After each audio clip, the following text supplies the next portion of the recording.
Come on, everybody, let's start the show. A quick ahoy hoy and away we'll go. Richard's got a minifig and Flynn's got a pin. The gang's all here and it's time to begin. TrickyBricks roll call. Moto, Holly, Kara, and sometimes Blair, Clicky, Logan, Ms. Thing and Angela, and Thunderman Ho! Now you're here to grab your bricks and let's go to the TrickyBricks Build and Chat Show!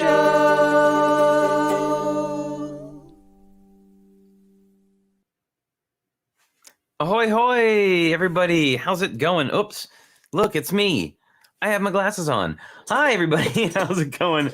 Hope you are having a good one today. It is Wednesday, and as you can see, Richard is not here today, so expect lots of wacky hijinks and technical things going wrong. I just want to say, when Richard is here, things are so much more organized because, as you know, like, he is the order, I am the chaos. I just want to show you. This is the difference. When Richard makes the schedule for the day, it looks like something like this. Okay, like when he makes our little script. When I make it, it looks like this and happened about 2 seconds before the camera came on. So if that tells you anything about what today is likely to be like, there you go. So, there, I had a little coffee there. All right. So because, well, actually, let me start off with something. We just kicked off Pride Month yesterday. We are fully in Pride Month. So excited. Well, you know, fully day 2 into Pride Month. And so for my pin today, I have got this awesome. It's like got lots of things I love: Disney, food, and you know, the rainbow. So there you go. That's my sort of kickoff Pride Month pin for today. All right. Wow, it's so weird. You know, it's one thing when he's here at the beginning and then has to like step away. Like I'm already on a roll at that point, but starting this without him is really weird. So in order to get past some of that weirdness and then create its own kind of weirdness, I'm going to invite our very special co-host for today, who has kindly agreed to come and fill in for Richard while he's out, kind of like on NPR. I'd like to, everybody, please welcome to the stream, Brian Saviano, Bricks O'Brien. Hi, Brian. Well, hello. Do I do an NPR intro because I'm filling in? I know. And now we'll have Brian Saviano filling in for Richard Board. Well, thank you, Flynn. Today we have a variety of topics to go over, but we'll find out more about that in a little while. Okay, we need to do a whole stream where we just do that at some point. That can be like on the raid, or not raid train, at some point, like a ASMR redemption on Twitch, and then it just goes. Yeah, absolutely. I am super into that. Oh, that would be amazing.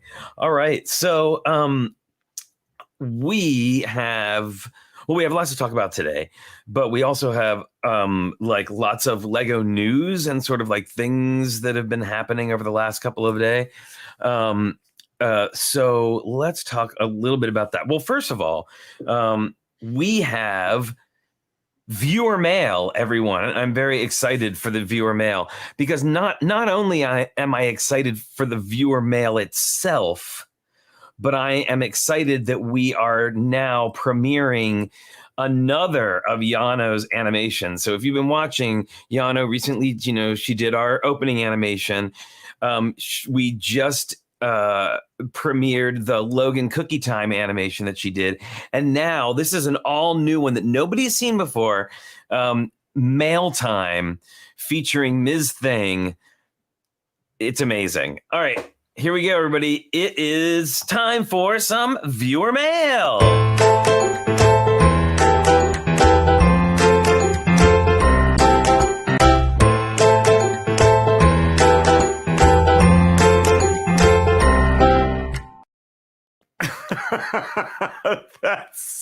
amazing. I can't. I love the play of perspective that she Yes. created. Yes. Really, really cool. It takes so much time to do all that stop motion. Even if you think you're doing like, a half-baked job, like it takes so long to do, even just the smallest movements. It's a great job. Really great. Yeah. So hooray for viewer mail and viewer mail animation. And I'll show it again after viewer mail just so we can watch it again because it's so cool. So first of all, I'm going to try to there. Now I don't look like I'm in a mausoleum. All right. So first of all, there we go. Awesome viewer mail. And my first bit of viewer mail, I'm not going to actually I will be opening it sort of, but I'm not going to actually be opening the package. But it is from our very own guest co-host today, Bricks O'Brien. I am happy to premiere my Bricks O'Brien shirt that I got in the mail yesterday. I am so excited for this. And I'm happy to say that I consulted a little bit on it. And so I was really glad to receive that. So Brian, tell us a little bit about the shirt.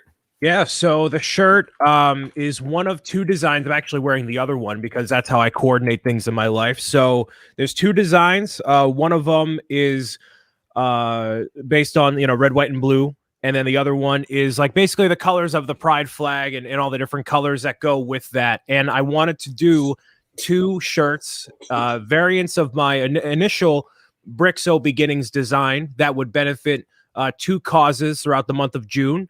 So if you happen to purchase either of the shirts on my shop, I shamefully linked it in the chat there, so you can take a look at that. But all the proceeds from those two shirts end up going to the Trevor Project and the New England Center for Homeless Veterans. So all the proceeds from both shirts will be added up and then split evenly between the two causes.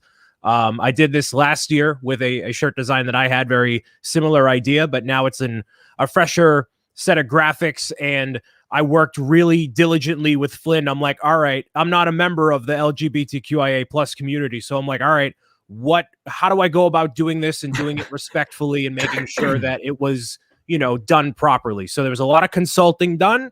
And that's why I obviously wanted to send a shirt to you. And I think it came out really good. Great. Lots of color representation on there. The print quality is great. There's like the whole thing of it. I think it came out great. So if you have any interest in getting a Bricks O'Brien shirt and you want it to go to a good cause throughout the month of June and only June, both of those will be available and all the proceeds go to those two charities. So that's my spiel there. Thank you, everybody. That's awesome, Brian. That's just incredibly cool. So what a great, and if you are also looking for more ways to help, now, we've been trying to get a Lego affiliate link for a while, and it's not something we've been able to acquire just yet. However, our friend Dave Shefsick, who runs Brick Nerd, does have a Lego affiliate link, and he is donating all of his affiliate link money that comes in through purchasing the Everyone is Awesome set to the Trevor Project as well. Awesome. So that's very, very exciting. I wish, I wish we had our affiliate link so that we could do something similar, but unfortunately it hasn't shown itself yet. And I'm sure that we will think of something by the end of the month. But I can tell you what we are doing currently is, let me see if I can get this up on the screen. I'm going to share my screen here for a minute. We started the Everyone is Awesome challenge. Now, if you follow the channel, we do the weekly build challenges, or now they're bi-weekly build challenges. Oh, thank you so much, Minifig Chick, for posting those links in there. I appreciate that. We are doing on Instagram the Everyone is Awesome challenge, and it's overlapping with our challenge that we're doing here for the channel that is due not tomorrow, but the following Thursday. This is sort of an Instagram thing that's already being picked up by a lot of people and shared around. We're really, really excited about it. You just create a build that incorporates a rainbow, It can be pride related. It can just be rainbow related. Whatever you want to do, you feel comfortable with is totally great. Post it on Instagram, tag with the hashtags. Everyone is awesome. And the hashtag Rainbow Build Challenge. And we're going to be sharing those in our stories. And really the point is just to really fill Instagram with color and pride and love, like I say here, and just and represent, like, and I've seen a lot of I've already seen a lot of activity going around on it. So I'm really, really excited for that. And don't forget, if you're here and you're a viewer of the show and you would like your rainbow piece to appear on the show next week, you'll need to get that into us by next Thursday. There will be a link to a Google form where you can upload that up after the show today. So lots of fun Pride stuff happening already. That is really, I'm so glad to see it going. I don't know if viral's the word, but I'm just so glad to see that Pride is making a big presence on social media. Yes, and there's a big push for it, obviously, in the month of June, it being Pride Month, but it's good to see that support carry on throughout the entire year and all times. It's meant to be, as far as I understand it, meant to be more of a boost and like, hey, here's a little more awareness, and let's really make sure we're encompassing that love for everyone, and no matter who you are and where you're from. So absolutely good to see. Awesome. Well, we got a little sidetracked there. I wouldn't say sidetracked, but we went away from viewer mail and into and then come back. But as you know, if you watch the show, we fall down many rabbit holes in a day. And again, if Richard was here, there's only so much I can do from the other side of the country, but you're doing good. We're good. I know. So I not only did I get this package. And these packages are tangentially related in a way. This is from, and I just want to make sure I'm not showing anything. This is from the boys over at Beyond the Brick TV. Picked this up yesterday, and as you know, Brian is the sort of co-host of the show, the right? Cast. Is that fair to say? Joshua is the host. I am the co-host. He has no choice but to bring back, and John runs the show. So. There you go. So I'm gonna pop this open here. Whoops. Usually I'm really bad and I can't resist a peek, but I really wanted to, and I wanted to open it yesterday on the quarantine cast when I was there, but I was like, no, I got to save it for here. So let's see. Here, I'll just do this. Oh, goodness. Sorry, everyone. It's taking longer that's Oh, good. My goodness. Can you see what this is?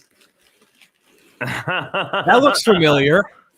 Jeez. Woo! Look at that. That is so cool. Oh, great. Thank you so much, Joshua and John, for this. Appreciate it so much. This is just absolutely cool. Now, we believe in, paying it forward here whenever we can. And since we already have a copy of this, we are going to give this one away here on the show, probably like next Friday when we do the Rainbow Challenge video. So guys, thank you so much for this. We so much appreciate it. And we are going to make sure that it goes to somebody who's really, really going to love it as much as we do. So thank you. This is so cool. Hooray. Two Pride related mail calls, like perfect for today. Yeah. Really cool. Now, I will say too, I have two other boxes here, but I happen to know that one of these is from Michael David, and the other one is from Chris and Jaden Chalice, all the way from the UK. It's very heavy. And I happen to know that there are things specifically for Richard in each of these. So we're going to wait till Friday to open these when he's here. But we're very excited for more viewer mail. And it means we get to look at, we're Where did I get it? I was going to try to make a clever segue. That means we get to see this again.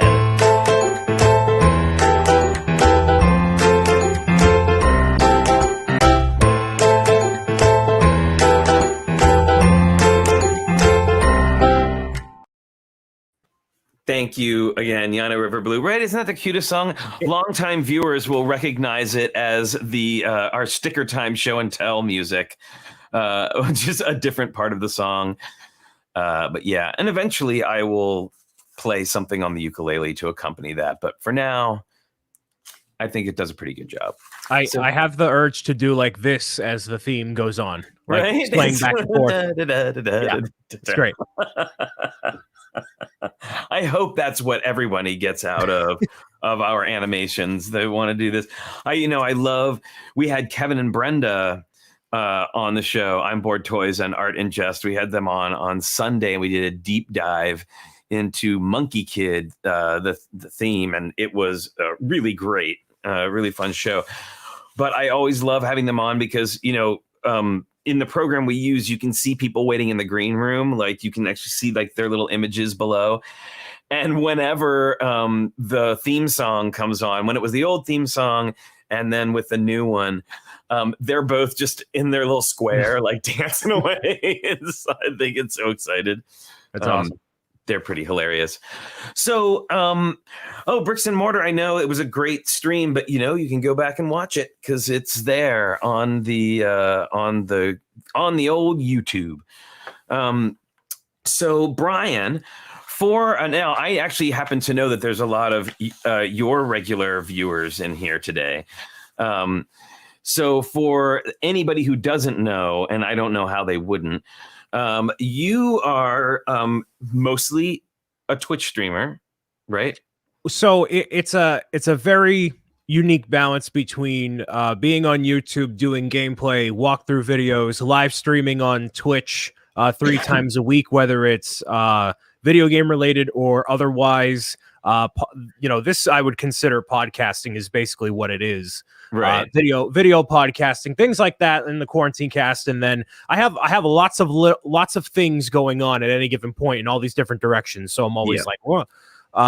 But no, the bulk of what I do involves gaming, which obviously you're very familiar with as someone who's been a part of that industry.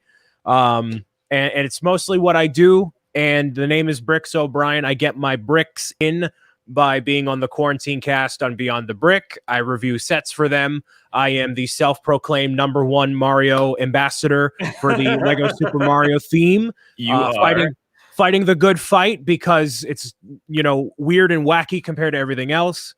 And just kind of being everywhere and anywhere that people are lurking around. I lurk on Twitch and live streams and just make whatever content kind of pops into my mind. So I do this as my gig. This is my thing, and things are going pretty well. So if you have any interest in gaming stuff, or it's not even necessarily about gaming, because I talk about whatever, anything that comes across the plate. But I'm everywhere across the internet. That kind of works out that way. So awesome. Yeah. Well, I'm so glad that you were able to join us today. I always enjoy your streams, and so I'm just curious how you made the jump from video games then into Lego all of a sudden. Like, how did that happen? So yeah, it's kind of a back and forth. I've been, in one way and out the other. But between doing work for various YouTube channels across the years and, being myself, having my own channel and everything else, I've had this back and forth. And it started with video games when I was very young, Lego at the same time. They're both very, two things that kids play with when they're young. And I got more involved in the Lego community on a broader scale, and I tried to get that to translate into gaming stuff, but it's two very different vibes, different audiences, different sort of attention that goes with it. So it really took on full-fledged when I was being on the quarantine cast with Beyond the Brick every week, and we're inside doing a whole bunch of nothing, and I got to know more people in the community, reach out to more people to have them on the show and whatnot. And I found that in the time of especially the past year and a half where things really started to pick up, video games, media, music, everything kind of just flicked off immediately. Like everything's delayed, nothing's happening, like movies are closed, games, whatever, right? Right. But as you know, and everyone in the chat probably knows too, it's like nothing happened with Lego. Here's another set, here's a $400 set, a $200. So like all of these different sets kept coming out, and it's like, how is this still going? Like, we haven't gotten a lot of video game announcements or convention news or like anything really interesting for a long time. So that's kind of what really got me involved in the past 2 years or so, where I found myself being on more streams like, like this, or, the Quarantine Cast or whatever. So it's been a very interesting back and forth, and it kind of goes and sways one way over another. And it looks like gaming is going to pick back up. It's starting to get a little more traction, but Lego's not slowing down either. I don't know how I'm going to keep up, but I'm going to do my best. And especially with conventions coming back, we'll see where that factors into the whole thing too. Well, and we're going to talk about that. I have to turn over to my very hastily written notes again to see if we're at that point. Yeah, there you go. Try to get the segue going. We'll see. No, it was a good. Actually, I realized that we haven't said hello to everybody in the chat yet, which we always do. So I gotta give the shout out to everybody, especially now that we're. Oh, that's so weird. That's right, because when it does participants, it doesn't actually show all of them for some reason. I don't know why. When I'm on StreamYard, it doesn't show everybody. Like, there's a very short list of participants here right now. But just saying, hi, Abby the Brick Squirrel is here. Alexander 23, Aubrey Kobach is here. Brick Literacy, Andrew Emperos. Oh, now it's filling in. Alexander 23, Bricks and Mortar, Chris and Jaden at the Seaside Chalice. Oh, that's where I want to be. Absolutely at the Seaside. Darren Siegfried is here. Debo Bricks, Delicious Foods, Demure 7242, Drew Dershel. Hi, Drew. Echo Bricks, Habit of Bricking is here. A new name. Hi, welcome. Everybody gave a big TrickyBricks welcome hi to all the new folks in here today. Holly is here.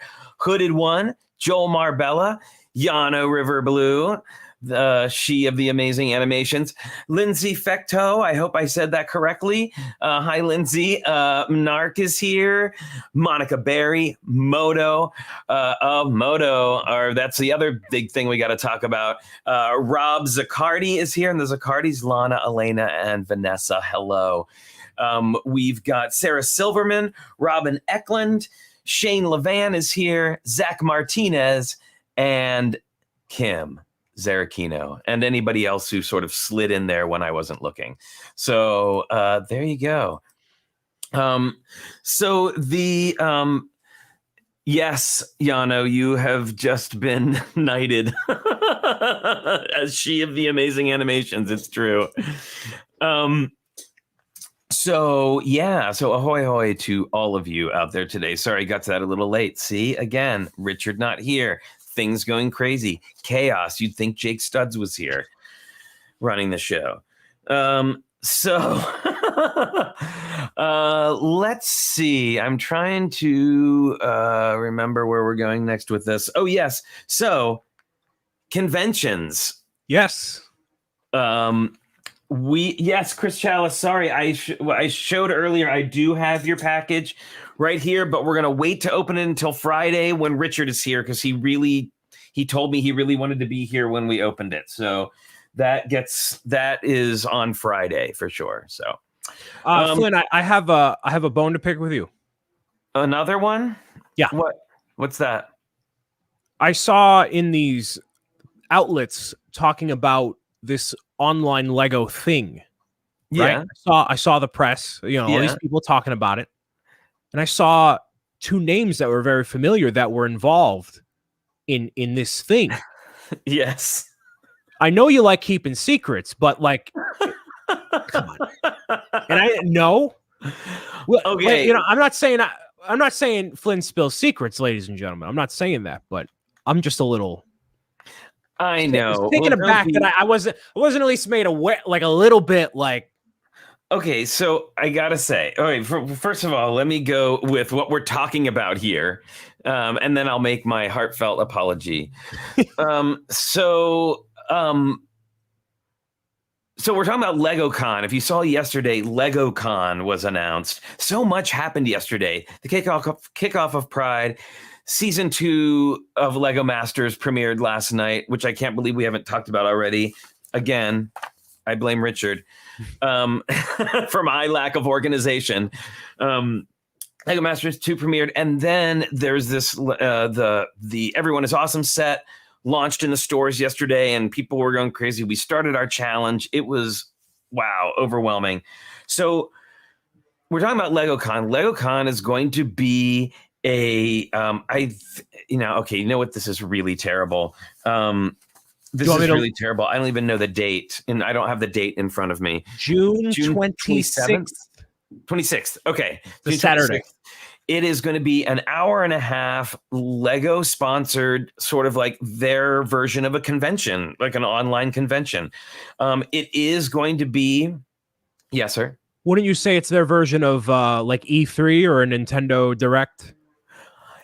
Sure. Yeah, absolutely. Because I know they said they were sort of influenced by video game conventions and like these sort of online events.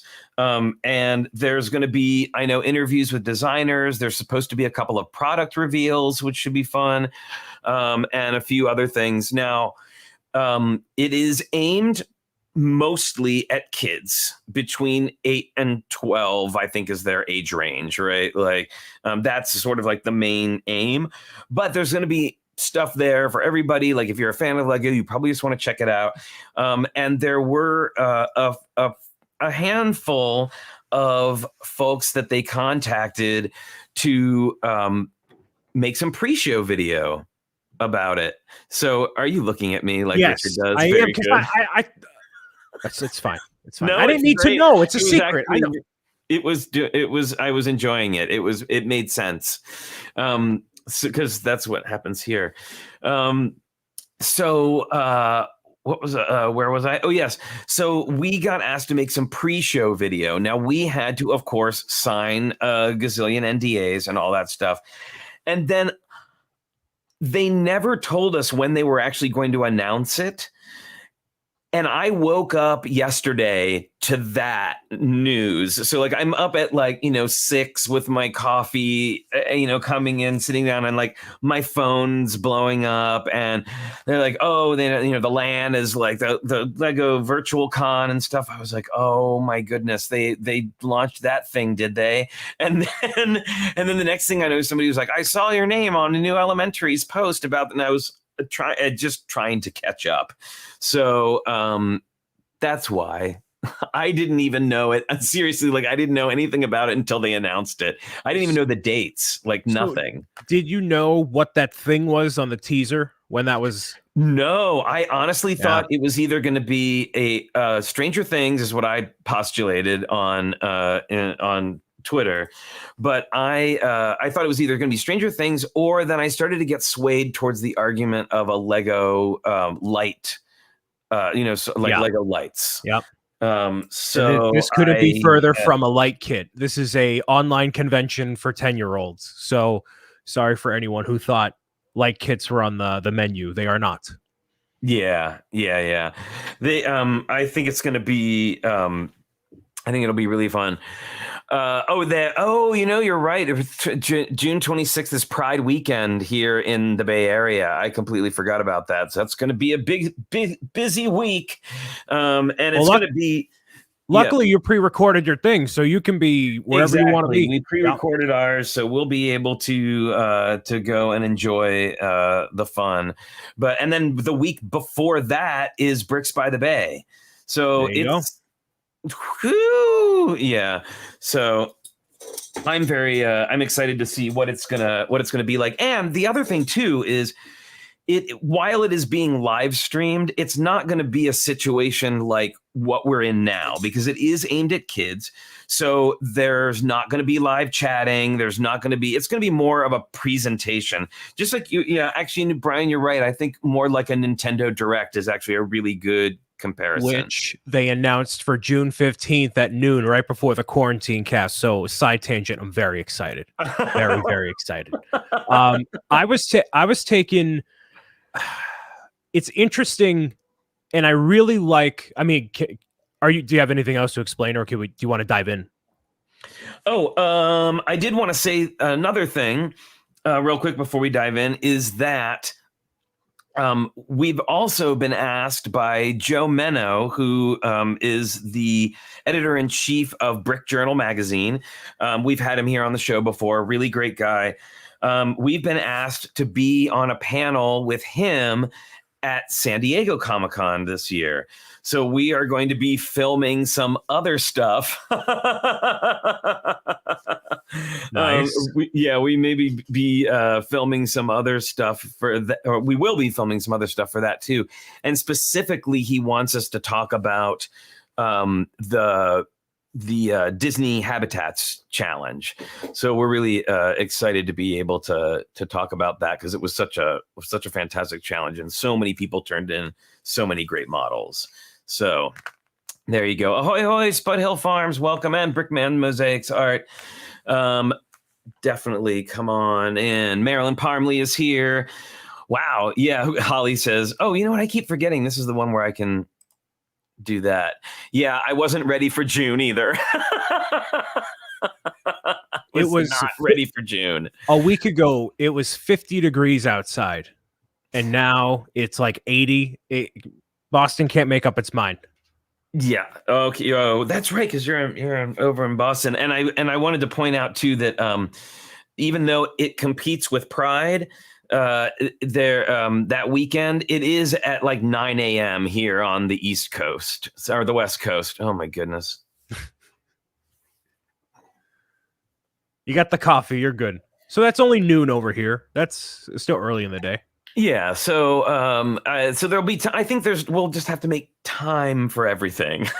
So I don't know. Is Pride Week, is that like a weekend long thing, like 9 a.m. to like 2 a.m. people are out? Like, it goes for a while, and it actually starts days before. So it started like there is like officially Pride Day is usually on a Sunday, like the official Pride Day, and then on the days leading up to that, there are other days. Like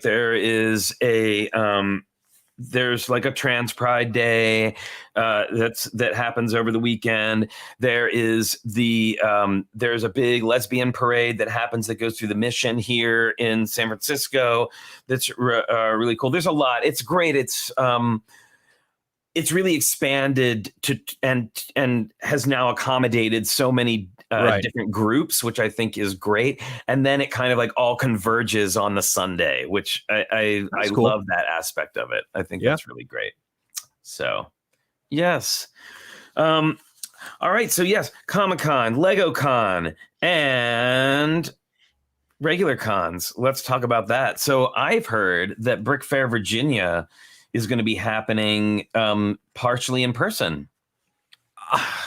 Okay, there's a lot to unpack with a lot of these different shows, and the state of the world and everything else.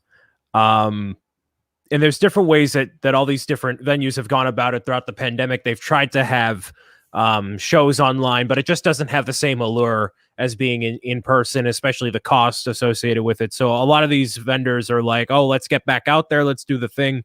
Right. Brick Fair Virginia, as far as I know, as of right this very minute, will be an in-person exclusively event, because the gentleman who runs it was like, no, we're not doing virtual stuff. It's only in person. And I believe with the restrictions that are in place right now for the state of Virginia, it has to be a maximum of 1,000 AFOLs that are available to go at the show. No public attendance. However, I think that will change by the time of the show actually happening, because the public, and this is a whole thing we can get into too, a lot of adult fans may not want to deal with the public, want to keep it to just AFOLs, but without the public being there, the lights can't be on. And I don't know how it can be profitable for any business owner to run a show logistically and everything else without the public. So that'll be happening end of July, early August. There's obviously Brick Rodeo as illustrated right there. There you go. There it is. Right there. July 22nd to the 25th that I know a lot of my associates are going to out in Texas. So there's shows are coming back full force, but there's still a presence of online things like Lego Con. And I think it's interesting between what shows like, there's Brick Slopes in August. What Lego is doing now with this virtual thing is a lot of what the video game industry has been doing for like literally 5 years now, and longer than that. I mentioned before, Nintendo is doing a direct on the Tuesday, the 15th, which is basically exactly like with what Lego Con is. You have, X amount of time of announcements, one after another, and then that's it. It's all a prepackaged video, no live thing. And that is what they do instead of some companies doing E3, which is a trade show. You show up and do the whole thing. It's just different approaches, and it's all interesting, especially even not factoring in the pandemic, all the way logistics and cost and everything else. So it's a lot to unpack. And like Debo, saying virtual cons, you can actually attend them. Well, see, and I think that's important too, and I would hope that's, and I know it brings in a whole different element and probably cost and a bunch of stuff like that. But it's too bad that there can't be some way to incorporate the virtual into the live, because there are a lot of people like Debo and other people who are either unable to attend because they live too far away, or don't like to attend because they don't like large crowds of people, which I totally get. I have my own issues with that, but I just wish there was some way that it could be combined a little bit more, especially now that we've seen how it can work.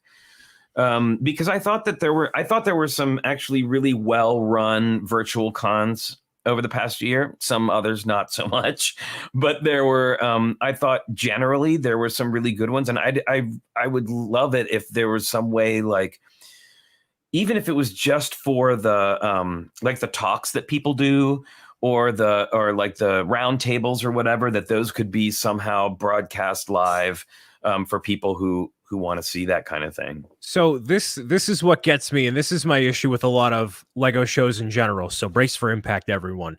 The shining star in the galaxy, yes, I did cut my hair, try to look professional here. All right. So I got a wedding in the end of July. I got to look good for that too, or end of June. So the issue, the virtual cons are affordable even if they keep the live cons. Okay, so it's a twofold thing. The shining star in the galaxy for running a good show, having a good online presence, making sure people are included is Penny Arcade, PAX, West, South, East.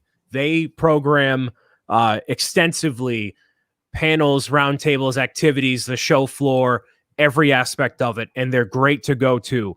They live stream the panels for people that can't make it there. A lot of the developers that bring their games are going to have them as demos available online, or they're going to be available shortly thereafter anyways. Right. So the video game industry really has taken very quickly to digital events and the integration, because that's the nature of games. It's all digital. It's digital downloading and whatever. Unfortunately, for a lot of the people that run these Lego shows, they don't either know what they're doing or they don't care. And that's not a dig at anyone or any show specifically, but there have been definitely people that are like, I would rather not do this, instead of having that passion to want to deliver a good online experience and have that be not just this side thing we can do to make money in the meantime with the pandemic, but let's actually focus on this. Let's make this a thing for people to look forward to, even if they can't make it to the show. And there's a way to do it, because Penny Arcade has done it. It works, and there's clearly an audience for it. And that's something I want to see super hardcore with a lot of these shows is just making content, getting good panels and workshops, and making that a full experience for people, whether you're there or not. Yeah, I know. I mean, just in my experience of working with Bricks by the Bay, and how that works, they're already filming some of it, right? Like some of these things are already being filmed. There are, classes and talks that are being done. But, I also know from being on the inside of that too, that so much work goes into just making the in-person side of it happen. And also so much work goes into just making the virtual side of it happen that people would really have to step up. Because I know Bricks by the Bay is an all volunteer organization, which I'm sure many of these are. I won't say all, because I think there are some that are like for-profit, more like for-profit things. But I mean, the people, it would take a lot of work, but it would be absolutely a great way to, especially because I feel like in this last year, especially, what Lego has created is community, and people like us, people like you, who are creating communities online around and using Lego as a unifying feature. I would love to see it be able to be more inclusive in that way and accommodate really do make a community. Like, yes, you can be here live, but you can also be here virtually. But it will take a lot of people. Is not even just a lot of people. It takes the right people. You have to have the people that, you can run a personal in real life show. That's one thing. There's a lot of business logistical things that go with it. And I don't know that business. I want to get more involved in the convention space. I want to help. I want to do stuff. Like, that's another aspect of what I want to do for like life and whatnot. But having the right people that understand the logistical ability to pull it off, what people want out of an experience like that, and bringing that value is something I've looked at and discussed ad nauseum with people privately of all these different shows. And everybody does it differently, and everybody does it in a specific way, but nobody does it all correctly, like a Penny Arcade or even E3 doesn't do it right, and they are a multi-million-dollar operation. So you kind of had to look there. I'm sure that E3 is like, I've been to many E3s.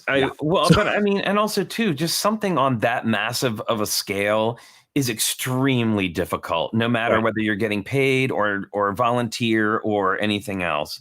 There is, and Holly makes a good point. Like, Lego cons are an expensive operations without a ton of money behind them.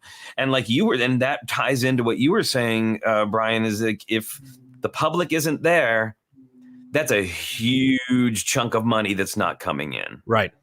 Well, all these different shows from what I've seen, and for context, I've been to Brick Fair, Virginia, Philly Brickfest, Brickfest. It was in Marlborough, Mass. a couple years ago. I've been to a lot of these shows, not enough, but I've been to a lot of them. And there's a difference between what I've noticed. Like, Brickworld Chicago definitely has this sort of everybody come together. Let's all meet in Chicago for a whole big thing. Virginia has that pull too. And it's such a weird dynamic between the adult fans and the public that I've noticed, and I've talked again with people in private about some of these more, and I don't think this is people in this audience, because you guys are cool. Spoiler alert, right? Y'all are cool.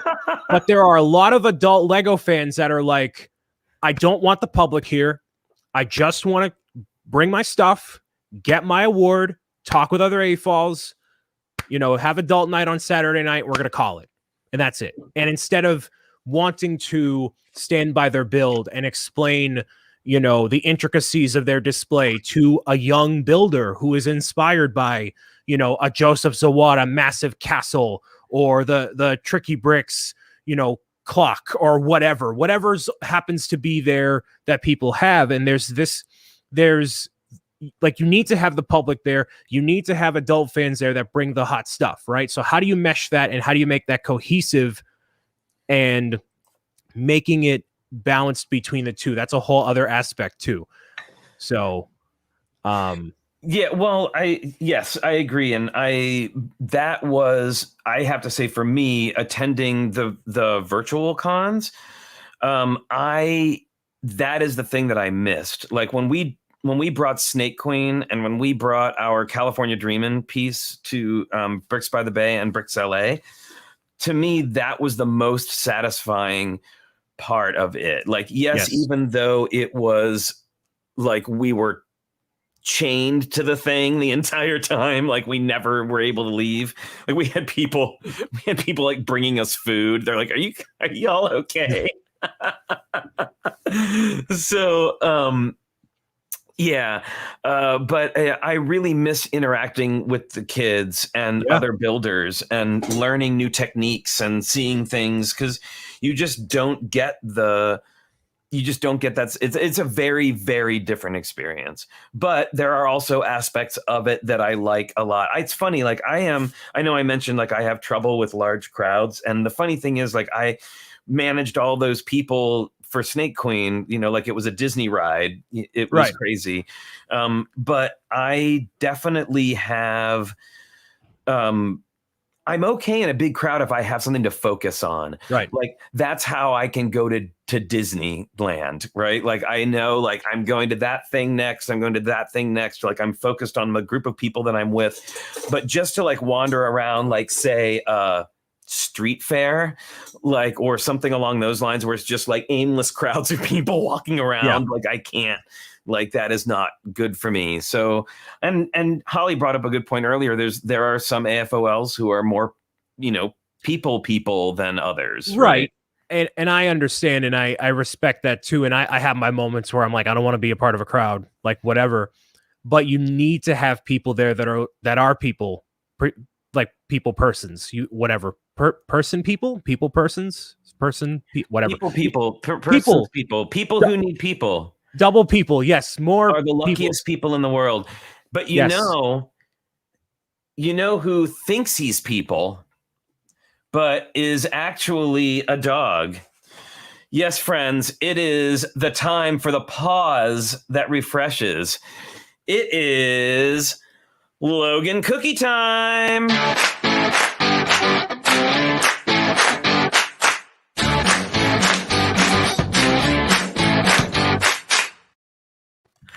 It's Logan. Hang on. Come up here, buddy. I know Daddy's not here. It's all weird. Hang on one second, Brian. I'm going to give him the full screen here. He's got there we go. Yay, Logan. I know Daddy's not here, and other Daddy throws really terribly, but we will see what we can do. Here you go. Whoa! I've actually gotten better at this from my Twitch stream because there are multiple Logan Cookie Times often. Here you go. Yay, Logan. What a good boy. That's Logan Cookie Time, everybody.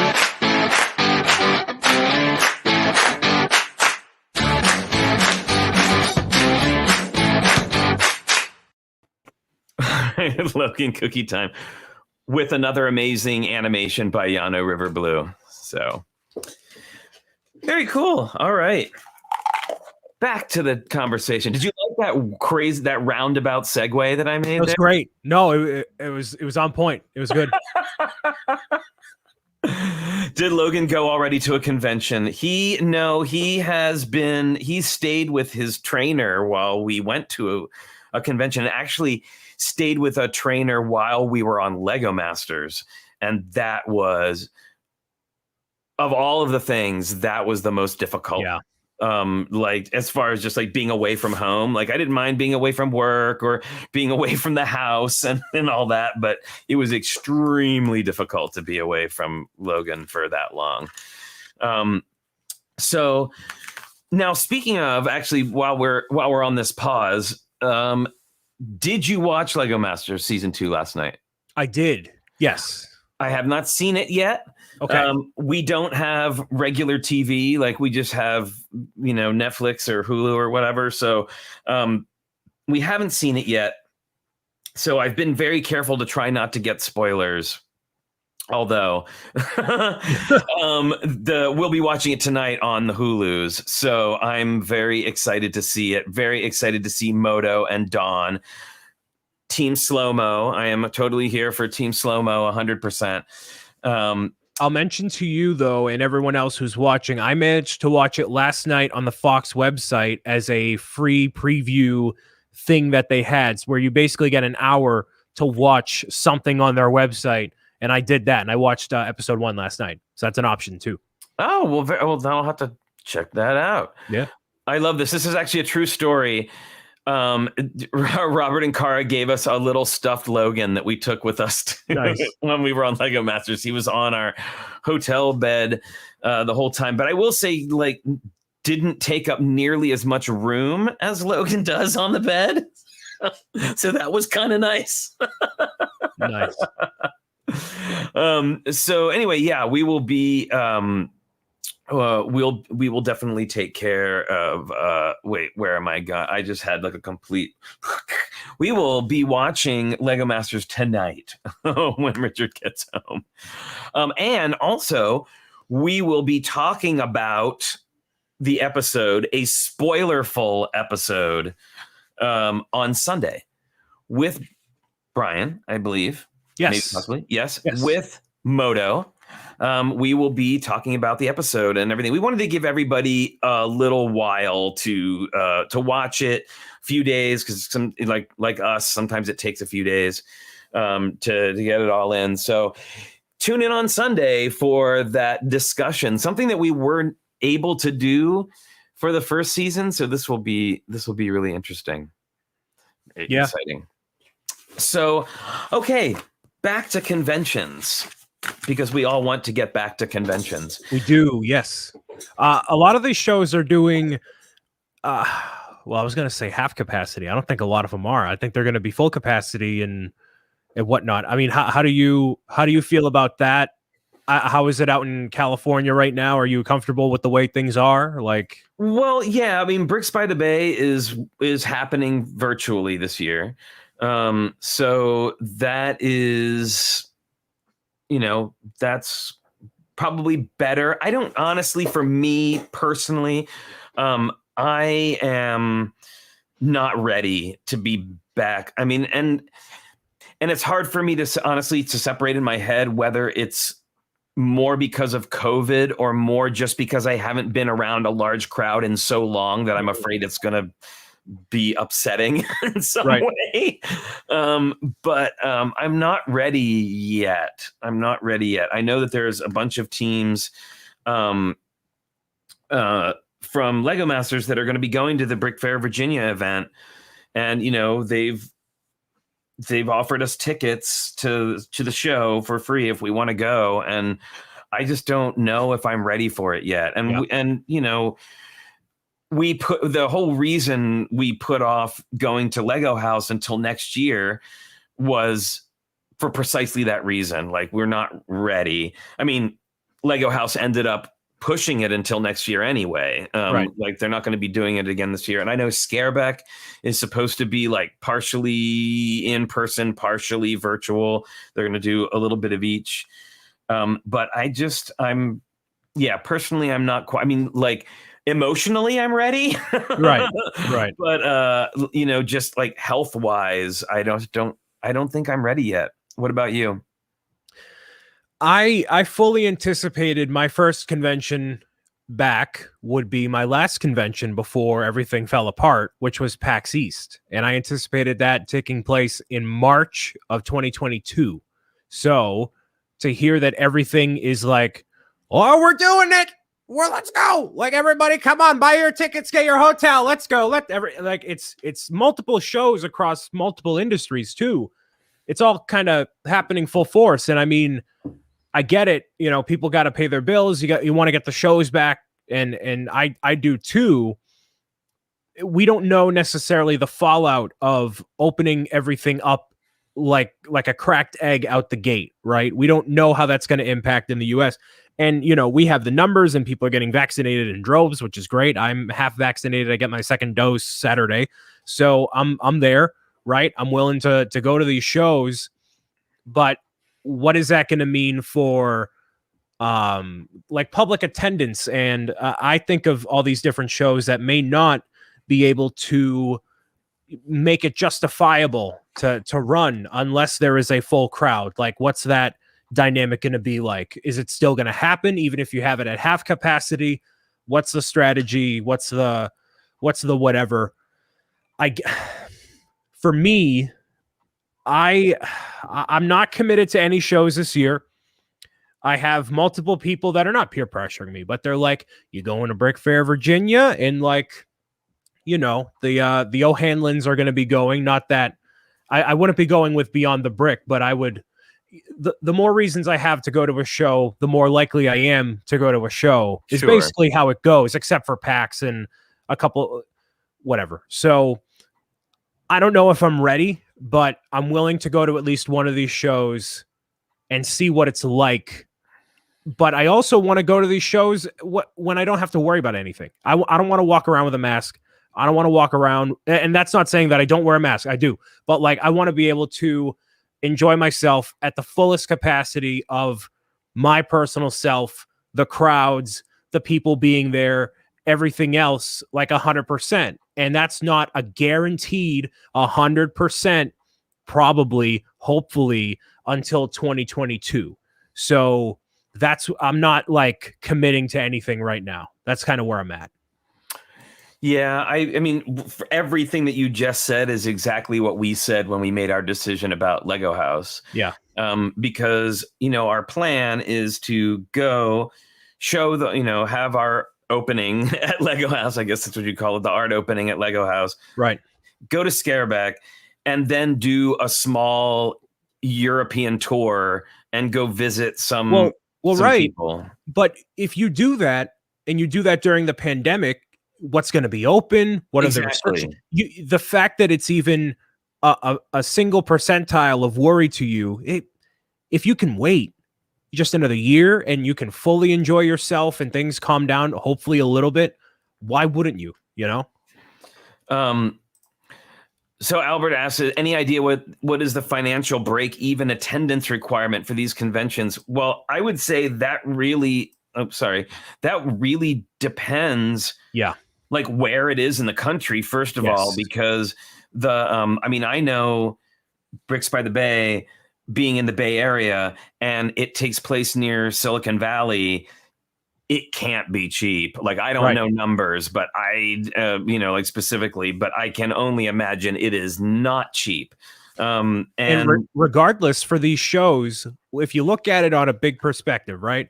If every show is doing half capacity, that's half the amount of money that's coming in. That's half potentially people that can be brought on because of the capacity, and everything gets cut in half. And like, you know, a lot of these shows, I know, like Penny Arcade, they are a business. Reed Pop that puts on the show, they are like, this is a business. It's not it's not a volunteer thing. So if they can't make their money on the show, they're not going to do it. And maybe that's different for more volunteer-based shows, but you know, there's a lot of energy that goes into these shows too, and you got to find the right people. And some people are just like, it's too much, and it's totally understandable too.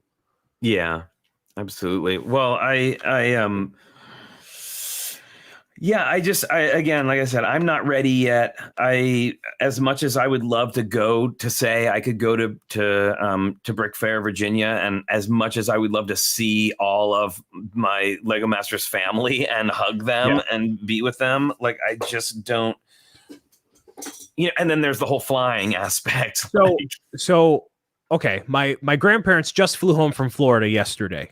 On Delta, they had to wear masks the entire time, but overall, I guess they had leather seats, so it helped with the flight itself. So it was a good flight. They weren't perturbed by the fact of being in a plane for a couple hours. They were also serving alcohol again. Maybe that had something to do with it, but no, they enjoyed it. They were fine with it. So, and they're fully vaccinated too. So I think flights are going to get, airports are still going to need a mask, because just travel people in and out all the time.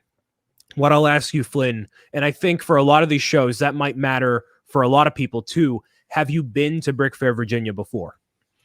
I have not. Okay, so what I did last time was I actually helped run the show by setting things up and all that. They put me up in the hotel, and what the money that I got from the show, I spent a week in DC, and I went around to all the different monuments, museums, etc. Awesome. And that's what justified it for me. So a lot of people that go to these different shows are going to want to do, like you said with Scareback, you're going to want to go to other places and make a whole big thing out of it. So if you can't have that whole encompassing experience, that takes away from just going to a Lego show for just the show and then you leave. Right. Oh, well, agreed. If I'm going to go visit somewhere, I want to see there. Like, Right. I don't, and not that I don't 100% enjoy the convention, but you're seeing like the tiniest sliver of wherever you are. And usually you're staying in a hotel right by the convention center. Yep. So you're just walking back and forth. And then you're inside 90% of the time. Right. Until you venture out to go try to find a restaurant that may or may not be close by to where you are. And it depends where you are. Like Brick Fair, Virginia, 30 minutes outside of DC. Why wouldn't you go to DC and look around at all the museums that are free to go into the Smithsonian museums? It makes total sense. You want to spend another day there, at least doing that. Chicago, Brickworld, Chicago, it's a little ways out from the city, but you can still do it. Like there's ways that you can go about it, especially like if you're in the Bay Area, you're probably going to want to go to San Francisco. You're going to want to look around and do everything else. Like, why wouldn't you? I mean, I will say the hard part for some people is, obviously cost and also getting time off of work, like a significant time off of work. And then I know for like at Bricks by the Bay, the place is fully an hour drive from San Francisco. So you're talking about renting a car and a bunch of other things. But I agree with you that if you have the means and are able, staying a little while and visiting. By the way, I took Richard to the Smithsonian for our honeymoon because he'd never been. And it was because I went many, many times. When I was a kid, but it's a favorite stop of ours. So I'm so glad that you went and got to see it. I used to go on school trips there as a child. It's great. That whole experience, like the National Mall, everything about it is great. Obviously if you have the means, go to these different museums and stay a little bit longer. I have a weird like philosophy on vacations, I guess, because when I go to a like let's say Universal, right?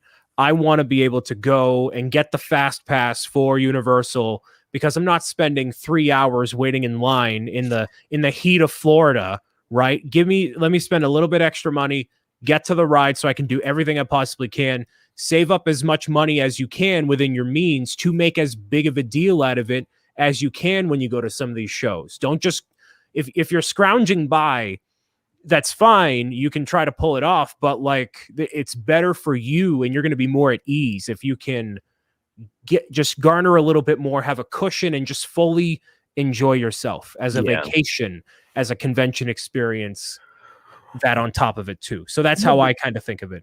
Well, and also too, like, I don't know about everybody else, but even though they are like conventions are fun, they're also kind of stressful. Yes. Especially if you are bringing a mock that you, again, are going to stand and talk about, or bring a mock that takes 4 or 5 hours to set up, or, and it's happening so quickly because, okay, we got to get this done because like public day is tomorrow. So we got to get everything set up by X time. And if you want to be part of the judging, then you have to be set up by X time. And then when the convention actually starts, it's like, okay, people are here and then you're doing our thing. And then there's a game over here. And then on the complete other side of the hall, 5 minutes later, there's a talk that you want to go and see. And then, hey, no, Flynn Richard, you want to grab some dinner? We're going to go 20 minutes out, hop in my car. Let's go. And even not factoring in, you guys, Lego Masters, you guys are people.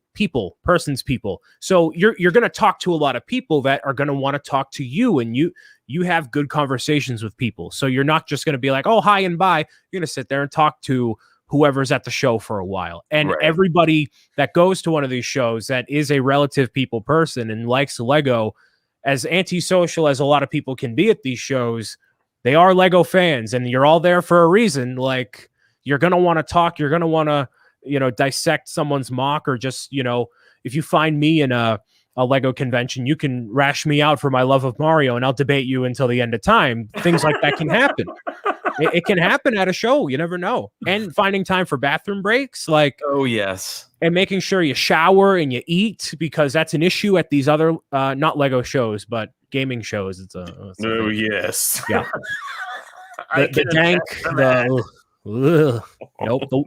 I call it the wafts of dank going through the hallways. Oh, I'm like, you're in a hotel room that has a shower in it. It would take you two steps Flynn, to walk in. That's effort. No, no, of course not. You're an adult. That's not how that. No. Oh my goodness. Yeah. Anyway, yeah, these are just, I love it. Debo Brick says these discussions always feel like a list of in-person cons. Right. But but it's still, I gotta say, there is nothing like being in the convention hall, especially before the public comes in and they've put all the ropes up, to walk around and look at the amazing work that people have done. Yes. It's like an incredible art gallery that changes every year, Yeah. Absolutely. And an issue with like Brick Fair Virginia that I think of, if there is no public, how many people will be incentivized to bring their mocks to display? Who are they displaying it to? Just other AFOLs? Like, isn't that just like a meeting, like a lug meeting kind of a deal, where you're just, I don't know. I don't display. So I have a different perspective and different mission when I go to these shows, I guess. But yeah. I mean, for me, I don't know. Like, I get so inspired by seeing other people's builds, and it's it's like the difference between it's like the difference between posting on Instagram and posting on Flickr. Now, Flickr, I know, whatever, people have their issues with it, but as far as posting Lego models goes, is a fantastic place. Yes. And I can see why it was so popular for so long, because you can get up close, you can make the picture bigger, you can look at all the details, as opposed to Instagram, where it's a tiny square on your phone, and yeah, you can blow it up, but gets all blurry and weird looking. Yeah. Like, that's kind of the difference between a virtual con and an in-person con, like a little bit. But and also too, there's that whole element, like we talked to before, of like not only being able to talk to the public, but meeting other builders. right. And because I've seen stuff where I was like, how did you do that? That's outrageous, which is something you can't do when you're looking at a picture, even on Flickr or, online. Like, sure, you can message them and ask, but it's not like being able to walk up and have somebody go, oh, and like whatever, pull a chunk off their model and go, this is what I did inside, or, hey, come around the back and I can show you this thing. And again, that's that sort of creating community aspect of Lego and conventions that I love. To the credit of the Hanlons, that's kind of what they try to do with their videos of touring the show, is, taking the camera into the mock, talking to the builder. How did you do this thing? What's your favorite part about it? What do you want to show off? Because a lot of people are eager to do so, and that's a platform for them to get their mock on with more eyes on it. Because as popular as Flickr is, that some people may want to believe that Flickr is still popular, nowhere near as popular as the discoverability of YouTube and what that can bring in, just the general discoverability of the whole platform. So that's what I appreciate. And I know a lot of people end up watching the tour of the entire convention hall, like I did with Josh back in Brick Fair, Virginia last time, just going through the entirety of the show. What's here? We're going to try to give you the best sense of the show that we can on video. And this is hopefully a little taste, and maybe you can make it out here one day.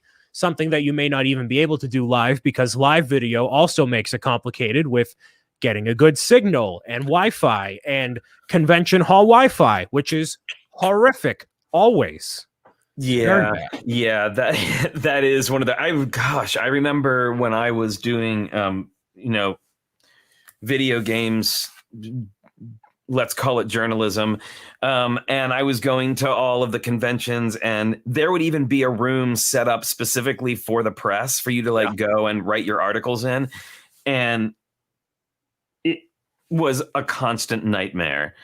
Not only was it packed, but when you've got yes, thank you for dedicating a line of the internet for us here, but there's 50 people in here all trying to upload large files and do things. And that was before live streaming.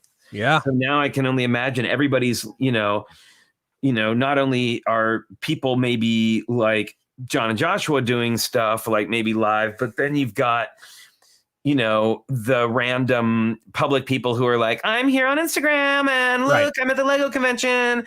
And so you got all those people doing that and people texting each other. And it's, somebody watching a video, watching the person who's live streaming from 2 aisles away on Instagram. No, it happens, and it makes it that much more difficult. And that's another aspect to it too. That's why a lot of people try to, get video packages made beforehand to debut. And that's why the videos really work for those guys too, because they just record it and they take care of it afterward, Yeah. Yep. Minifig Chick says, I love talking to the little girls at a con who want us to know which mocks were built by girls, women. They're intense in an excellent way. Yeah, absolutely. I think that's great. And I always like to encourage, when I was teaching classes and stuff, and even now teaching classes, I was really, really wanting to make sure that we got some girls in our classes, just because I feel like a lot of times, especially younger girls, feel intimidated because it is such a, in a lot of ways, a male-dominated hobby. And they are, or I should actually, and younger boys, it's really marketed still to them. And I think that it's so important to let them know that hey, this was I remember when we were at Bricks Cascade, we were next to Amy and Crystal were next to us, and then Jessica on the other side, and just seeing the expressions of the young girls that came through, they just so admired them and looked up to them, and it was so great. And and I don't want to compare the experience, certainly, because I don't know entirely what it's like, but I do know that we did get approached by a lot of younger gay people who were thank you so much for being on Lego Masters, and we felt seen and noticed in that way. So I and I've certainly gotten some emails from people saying, I felt really uncomfortable, and now I feel better about being open, with my hobby and my gayness. So that's awesome. A lot of those interactions you're not going to get through a screen or otherwise. It just changes every aspect of, and even friendships that you've made online in the past, couple of months or a year. Everything's so, it's just a different vibe when you're there in person. And I would hope that almost every builder would want to showcase their builds to, kids or to just people that are outside of the hobby, to impress them and just see, hey, this is what Lego can do. That's why Lego Masters is on TV. That it's hey, look at the power of these bricks and people being involved. It's totally different than what you might think. It's not just a bunch of guys sitting in a room doing a thing. This is what it can do, and it can bring people together in a way that you might not expect, just like gaming has. Similar idea. Yeah, well, I mean, I know that when Richard and I were building our Snake Queen model, what was really important to us in the storytelling aspect of it is we were thinking about, okay, well, we've got all this like we've got all this going on, right? It's moving. There's like things happening. Like, how do we make sure that everybody who sees it will get, if not the same experience, an experience, right? So like we definitely like built parts of it, like especially the stuff on the lower part, where we would often get down at the level of where a kid would be seeing it from and say like, okay, what can I see? Right. Can I still see everything that's happening right now? Right. And then the other thing that was really important for us was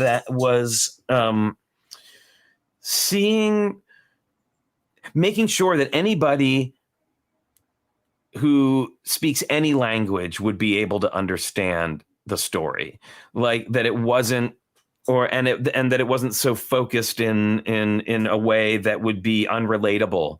So Right. we really tried to like focus that storytelling aspect, focus the way people looked at it, and we thought about that that communication Right.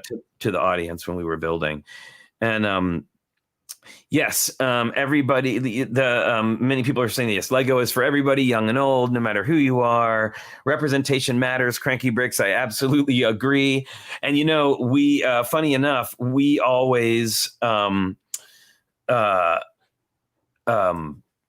include Richard, an amalgam of Richard and myself in every model that we've ever made. Like there's always a little some that's supposed to represent us. Like when we did Fabuland, when we did the Fab Max builds, we did a whole train layout, and there was like a broken down building with two monkeys having coffee as like the apocalypse goes down around them. And that was us. Nice. And then with Snake Queen, we had a whole section dedicated to two fawns, or like two fawns that were basically like a couple, and Right. they're like feeding their animals, and they lived in a pink tree together. So Nice. we always try to throw stuff like that in. It makes it more dynamic too when you're thinking from all these different angles, and you find different ways to include things that you wouldn't otherwise, when instead of just coming from your one mindset, And so a lot of people wouldn't get down from the perspective of a kid to look up, all right, how do I make it more interesting? A lot of people don't have that kind of, ability to think from that perspective, and it's good. It's really, really good. Well, and I think it's funny, but like, again, like we both come from theater, and we also both worked at Disney at one point in our lives, and are, like been to the parks and enjoy them. And we really brought a lot of the aspects of Disney ride building and world building into our Lego building. Mm-hmm. And there is that, like, how can you, like you go on, especially like even just like the rinky dinkiest Lego dark ride, like, Snow White's Scary Adventures, or, the really great ones like Peter Pan or Mr. Toad's Wild Ride. Like they tell a story that everybody can understand, and no matter what level you're at, there is something that you can enjoy. As freaky as Disney can be for me, looking at like the way that they think of every little aspect of everything when they're doing everything, to the point where they an interesting technique that I remember, like when they have their like Main Street USA, the heights of the floors when you're looking up at them are different because of the forced perspective. Yep. They're different levels to make them look higher than they actually are. I love that. And it's that level of detail that people just don't see or don't appreciate or get, but that's what separates like world-class world building and ingenuity, creativity compared to everything else. Like, and if you get someone, like you guys, who understands that, and then you implement that into a build, then you make the crazy, amazing stuff. It's great.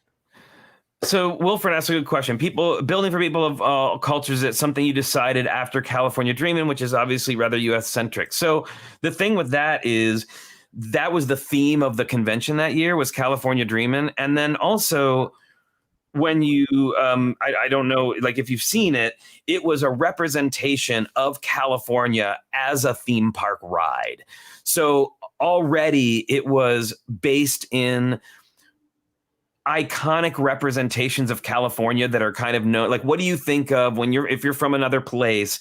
What do you think of when you think of California? Oh, the beach, Disneyland, some mountains, right? Like we really focused on all of those. San Francisco, like we focused on those iconic places that we felt, at least, a lot of people would find interesting. But it is true that we did focus on that more with Snake Queen because it was more fantasy related, and we could and it wasn't focused on reality. So that's my answer to that. And yes, like forced perspective, Abby the Big Squirrel, the Brig Squirrel, is something that we have brought into so many of our builds. You might even call it one of our main tricks, like our bag of tricks. Like we love doing forced perspective. And especially love it because it means I can do a micro build and a regular build in the same thing. So yeah. Well, I am as much as I want to head back to a convention hall right away, I think it will definitely be until next year before I feel comfortable. Yeah. Going. I don't know exactly where I'm going to fall. But I will be able to enjoy myself when I go back to the Boston Convention Expo Center without a mask, without worrying about COVID or anything else, just going and enjoying myself to the fullest capacity with all my friends and all the new people that I've met. I'm looking forward to it. Yeah, me too. Well, and it's also the other thing for us is like, and I think maybe for a lot of people is that, and this is where I'm at with it. Not only am I like maybe not entirely comfortable being around a lot of folks right away, is that I missed a lot. We all missed a lot in the last year. We missed my parents' 50th anniversary. We missed Richard's dad's 90th birthday. We missed our own 10-year anniversary, right? Like we missed out on doing things for a lot of those. And now we're kind of playing catch up. Yeah. So like in a couple of weeks, we're going to go see Richard's dad. And then we need to fly out to the East Coast to see my parents. And it's almost like I need to catch up with other like significant, like our nephew is getting married. Like we have to like catch up with the life stuff before we can think about doing the other stuff. Right. I have friends that got married last year in a church, but then are this year having the reception because couldn't have it last year. Right. And I'm going to be playing catch up in the same way. And as much as I'm sure you and I love doing live streams and videos and content and blah, blah, blah, blah, blah, there's going to be so many people that are in this audience right now, hopefully, that are going to be going out and seeing family and friends of their own being more active. And I know that, we will be as well. So things may take a brief pause in terms of this space or cut back a little bit, but still here, still doing the things, and it'll be back in conventions and 100% enjoyable soon enough. Agreed. I'm looking forward to it. And actually, that reminds me, when you said that, I need to find there. Sorry, I'm just popping up in the calendar right now. Speaking of Richard's dad's 90th birthday, that is happening the weekend of the 20th, which also happens to be Father's Day. And also, I believe happens to be Father's Day. Is that right? Yes. And also happens to be Bricks by the Bay weekend. So there's a lot going on. Yep. But we will not be doing a show on Sunday, the 20th. So we will not be doing our Lego Masters catch-up show. We may push it that week to the following Wednesday. Just letting everybody know that Sunday the 20th, I will put it on the official calendar, but we will be not here. We will be celebrating, which I'm very excited about. It'll be great to see him. And I love that he comes and stops by the show every once in a while. I think it's so sweet. Well, gosh, Brian, thank you so much for coming and filling in today. Yeah. And we had glad to have a great conversation about conventions, because we've certainly talked about them before, but never covered this kind of ground with it. So it was really interesting to talk about it from, the creation side too, like to talk to somebody who's been involved. And that was something we wanted to do. Interestingly, when we first started doing the show, we didn't know that it was going to be so long. And I really wanted to start like interviewing some of these people who run conventions and just, finding out what is it like, right. what's it like for you to do. So hopefully we'll be able to do something like that very soon. So we, just to catch you up on the rest of the week, Friday is our work in progress workshop. So please, if you have something that you're working on, please send it in to the form that hopefully Minifig Chick will paste into the chat for you. I think it will be, the last two have been very successful, and I think people have gotten a lot out of it. It's a safe place to share your work, and where it's only constructive criticism. Everybody's very kind, and so it's a safe place to land. I will say that. Then Sunday, we will be doing the first of our Lego Masters recaps with Brian, and Moto will be here as usual, and Blair and Kara and Holly, all of our cast of irregulars. We will all be here. And then next week, Richard is out again. He will be here Friday, but he's going to be out again next week. So we will be having some other special guest hosts for those shows as well, and hopefully talking about some fun and interesting things. So that's what's going on for the rest of the week. Don't forget to put LegoCon on your calendar. Oh, and I don't know if I mentioned this earlier. I know people were concerned about like overlapping LegoCon with other things. The recording of LegoCon will be available permanently on Lego's website. So if you don't get to see it live when it's happening, and again, it's not going to be like this where there's chat and for you to be an opportunity. It's going to be literally like watching a TV show for an audience member. You will be able to go back and watch it later. So hopefully it doesn't, coincide with too many things. Let's see. What are we? If there's anything else I can think of before we go. Nope. I think that's it. Oh, Friday, we will be premiering another Yano animation, everybody. This time it's The Thing from the Crypt with Angela. And if you're familiar with our animation, Yano did a like pitch perfect recreation of it all in Lego. It's really great. So excited for everybody to see that. So thank you again, Brian, so much for joining us. Thank you, everybody in the audience, for coming and hanging out today. In the audience, what am I saying? In the chat. Stage. What can I say? I'm used to saying audience. Everybody out in the chat for joining us today.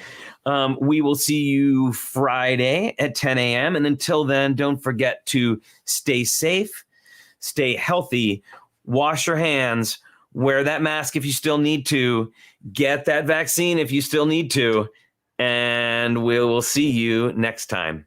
Bye, everybody. Thanks, Brian.